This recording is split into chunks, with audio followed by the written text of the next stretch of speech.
या ठिकाणी रस्त्यावर उतरलेला आहे।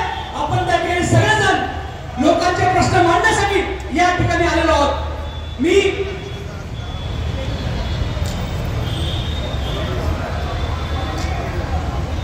आपण कुठलाही विभाग घ्या, महानगरपालिकेच्या माध्यमातून सगळ्यांना वाटलं की प्रशासक चांगलं काम करतील, परंतु कुठलाही विभाग घ्या, आरोग्याचा विभाग घ्या, रस्त्यावर कचरा कसा साठतोय, या ठिकाणी आयुष्यमान भारत 5 लाखाचा विमा आहे कुठल्या हॉस्पिटलमध्ये कार्ड चालतंय, महात्मा फुले आरोग्य योजना या ठिकाणी राज्य सरकारची योजना, तरी सुद्धा कुठल्याही हॉस्पिटलमध्ये त्याचं कार्ड घेतलं जात नाही, शहरीकरणचं कार्ड घेतलं जात नाही। पहिले पैसे भरा आणि मग पेशंटला आत घ्या, अशी परिस्थिती।